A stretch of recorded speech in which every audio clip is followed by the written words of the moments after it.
Welcome to D6. This is professor Vinod Kumar. BC ద్రోహులు ఎవరు? కాంగ్రెసా, బీజేపీ, బీఆర్ఎస్ఆ? ఈ ముగ్గురు కూడా బీసీ ద్రోహులు అనేది ఆర్పిఐ భావిస్తుంది, D6 భావిస్తుంది. ఎందుకంటే కాంగ్రెస్ పార్టీ ఈ దేశాన్ని సుదీర్ఘకాలంగా పరిపాలించింది. 1952 నుండి కాకయ కలెక్టర్ కమిషన్ నుండి మొదలుకుంటే మండల్ కమిషన్ వరకు అది అమలు చేయలేదు. బీసీలకు ద్రోహం చేసిన మొట్టమొదటి పార్టీ ఇవాళ కాంగ్రెస్ పార్టీ.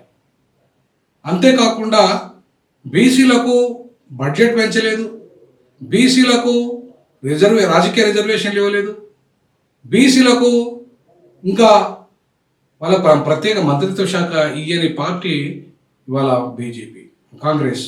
అంతేకాకుండా రేవంత్ రెడ్డి ఇంత బీసీ జపం చేసేసి డిక్లరేషన్ ఇచ్చేసి వాళ్ళకి 42% పార్టీ పరంగా ఎంపీ టికెట్లు ఇవ్వలే, ఎమ్మెల్యే టికెట్లు ఇవ్వలే, కార్పొరేషన్ పదవులు ఇవ్వలే, చివరికి బడ్జెట్ కూడా ఇవ్వలేదు, బీసీ సప్లాన్ కూడా ఇవ్వలేదు. అంటే కాంగ్రెస్ పార్టీకి బీసీల పట్ల చిత్తశుద్ధి లేదు అనడానికి ఇవన్నీ నిదర్శనాలు. ఇక పోతే 42% చట్టాన్ని విషయానికి వస్తే 42% చట్టం ఇమ్మీడియట్లీ పంచాయతీరాజ్ చట్టాన్ని సవరించాల్సిన కాంగ్రెస్ పార్టీ దాన్ని సవరించకుండా ముందు ఏం చేసింది? 9వ షెడ్యూల్లో పెట్టాలనే అంశం మీద ఒక చట్టం చేసి ఒక ఆర్డినెన్స్ తీసుకొచ్చి కేంద్రానికి పంపింది. ఇవాళ కేంద్రము చట్టము 42% తెలంగాణకి ఇస్తే దేశమంతా ఇవ్వాల్సి వస్తుంది కాబట్టి కేంద్రము ఆ నిర్ణయం తీసుకునే అవకాశం ఇప్పట్లో లేదు. కాబట్టి ఇవాళ పార్టీ పరంగా ఇస్తా అన్న పార్టీ ఎందుకు మళ్ళీ చట్టాల పేరు మీద కాలయాపన చేసింది? పార్టీ పరంగా ఇచ్చి ఉంటే మిగతా పార్టీల మీద అనివార్యంగా అది వచ్చేది కదా.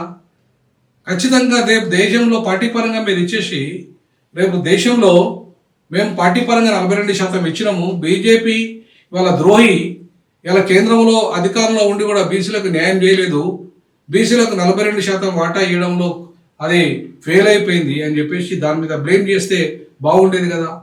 మీరు ఇవాళ మళ్ళీ లోకల్ పంచాయతీ చట్టం సవరణ లాస్ట్ మినిట్లో చేసేసి అది కూడా 50% సీలింగ్ ఎత్తేసి మీరు ఎన్నికలకు నోటిఫికేషన్ ఇచ్చారు అంటే తప్పు మీద తప్పు చేశారు. ఇవాళ 9th షెడ్యూల్ అంశము మీ పరిధిలో లేదు, 9th షెడ్యూల్ అంశం కేంద్రం పరిధిలో ఉంది. కేంద్రం చేయాల్సిన చట్టము అది ఇప్పట్లో సాధ్యమయ్యే విషయం కాదు. దానికి లోకల్ బాడీ ఎన్నికలకు 42% ముడిపెట్టడం అనేది కోడిగుడ్డుకు బోడిగుడ్డుకు ముడిపెట్టడం లాంటిది. సో అట్లాంటి తప్పు చేసి బీసీలకు 42% వాటా దక్కకుండా ఇవాళ దుర్మార్గంగా వ్యవహరించిన పార్టీ కాంగ్రెస్ పార్టీ. ఈరోజు పార్టీ పరంగా ఇచ్చి ఎన్నికలకు పోయి ఉంటే ఇప్పటివరకు ఎప్పుడో ఎన్నికలయ్యేది. లేదంటే కేంద్రం మీద నెపం నెట్టేసి ఇవాళ మళ్ళీ హైకోర్టులో అవాస్ పాలు కాకుండా ఇవాళ జీవో 9 తీయకుండా ఉండి కూడా బాగుండేది. మరి జీవో 9 తెచ్చేసి దాంట్లో లెస్కులు ఎందుకు తీసుకున్నారు? ఏబిసిడి వర్గీకరణ ఎందుకు చేయలేదు? అలాగే ఎస్సీ ఎస్టీల జనాభా 2011 ఎందుకు పెట్టారు, 2024 ఎందుకు పెట్టలేదు? నిజంగా లీగాలిటీ ఉంటే, మీ సెన్సెస్కు లీగాలిటీ ఉంటే ఎస్సీ ఎస్టీలకు కూడా మీరు లోకల్ బాడీ ఎన్నికల్లో వాళ్ళకు కూడా వాళ్ళ 17.14% ఎంతో ఉంది, అది దాని ప్రకారంగా ఇచ్చేటోళ్ళు. అంటే ఎస్సీ ఎస్టీలకు తప్పించి 13 లక్షల మంది ఎస్సీ ఎస్టీలకు అన్యాయం చేసి వాళ్ళు కోర్టుకు పోయే విధంగా, అంతేకాకుండా ఏబిసిడి పేరు మీద ఇవాళ సంచారి జాతులు మోస్ట్ బ్యాక్వర్డ్ కులాలు కోర్టుకు పోయే విధంగా, అంతేకాకుండా ఇవాళ 42% లోకల్ దాంట్లో 50% సీలింగ్ ఎత్తేసి మళ్ళీ 50% సుప్రీంకోర్టు కొట్టి ఉన్న సీలింగ్కు విరుద్ధంగా వివరించే విధంగా, ఈ విధంగా తప్పు మీద తప్పులు అన్నీ చేసేసి కాంగ్రెస్ పార్టీ బీసీలకు ద్రోహం చేసిన మొదటి పార్టీ, దుర్మార్గమైన పార్టీ కాంగ్రెస్ పార్టీ. ఇక బీజేపీ విషయానికి వస్తే ఇలా బీసీ ప్రధానమంత్రిగా ఉండి బీసీ ప్రధానమంత్రి అయి ఉండి 9th షెడ్యూల్లో బీసీలను చేర్చడానికి సిద్ధంగా లేడు. అంతేకాకుండా బీసీలకు రాజకీయ రిజర్వేషన్ ఇవ్వడానికి సిద్ధంగా లేడు, బీసీలకు చివరికి మంత్రిత్వ శాఖ ఇవ్వడానికి సిద్ధంగా లేడు, బీసీలకు కేంద్ర బడ్జెట్లో వాటా పెంచడానికి సిద్ధంగా లేడు. మరి బీసీ ముఖ్యమంత్రి పేరు మీద తెలంగాణ చేస్తా అన్న ఇదే ప్రధానమంత్రి చివరికి బీజేపీ ఎల్పీ లీడర్గా కూడా ఒక రాజాసింగ్ను, ఒక పాయల్ శంకర్ను పెట్టడంలో వైఫల్యం చెందాడు. ఇవాళ ఒక రెడ్డిని మళ్ళీ ప్రతిపక్ష నాయకుడిని చేశాడు. పార్టీ, జాతీయ పార్టీ కానీ రాష్ట్ర పార్టీ కానీ ఇవాళ బీసీలకు తీరని అన్యాయం చేసిందనే విషయం ఖచ్చితంగా మనకు కనబడుతుంది. ఈ రకంగా చూస్తే బీజేపీ కూడా బీసీల ద్రోహి పార్టీ.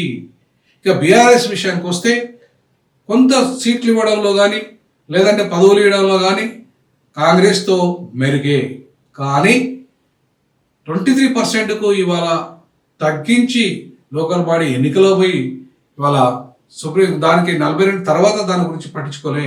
42% వాటా ఇస్తానన్న పార్టీ, 45% ఇస్తానన్న పార్టీ 10 ఏళ్ళ అధికారంలో ఉండి ఎందుకు ఇవ్వలేకపోయింది? ఎందుకు కేంద్రంతో పోరాటం చేయలేకపోయింది? ఎందుకు చట్టం చేసి కేంద్రం మీద ఒత్తిడి చేయలేకపోయింది? ఎందుకంటే బీసీల పట్ల ప్రేమ లేదు కాబట్టి. బీసీలకు వాళ్ళ 42-45% వాటా లోకల్ బాడీలో ఇస్తే రేపు ఎమ్మెల్యే సీట్లను అడుగుతారు. రేపు ఎమ్మెల్యే సీట్లను అడిగితే మా పదవులు ఊడిపోతాయి. మేము విలబలం ముఖ్యమంత్రులు కాము, రెడ్ల ముఖ్యమంత్రి కాము, కమ్మల ముఖ్యమంత్రులం కాము, బ్రాహ్మణులకు ముఖ్యమంత్రులం కాము, బీసీలే అవుతారు. వాళ్ళకు 56% వాళ్ళ జనాభా ఉంది కాబట్టి వాళ్ళే అవుతారనే ఉద్దేశంతో కుట్రతో ఇవాళ బీఆర్ఎస్ పార్టీ కూడా, బీజేపీ పార్టీ కూడా, కాంగ్రెస్ పార్టీ కూడా బీసీలకు ద్రోహం చేసిన దుర్మార్గమైన పార్టీలు ఈ 3 పార్టీలు. రానున్న జూబ్లీ హిల్స్ ఎన్నికల్లో ఈ 3 పార్టీలకు బుద్ధి చెప్పి బీసీలారా ఈ 3 పార్టీలకు బుద్ధి చెప్పిన రోజే ఆ నవీన్ యాదవ్ అనే ఒక చెత్త నాయకుడిని, ఇవాళ ఒక ముఠాకోరును, ఒక ల్యాండ్ గ్రాబర్ను టికెట్ ఇస్తే బీసీలందరికీ న్యాయం జరుగుతుందా? చెప్పండి ప్రజలారా. ఈ ముఠాకోర్లు, ఈ దొంగకోర్లు, ఈ దగాకోర్లు, ఈ మొత్తం అగ్రవర్ణ బానిసలకు టికెట్లు ఇచ్చినంత మాత్రాన బీసీలకు న్యాయం జరగదు.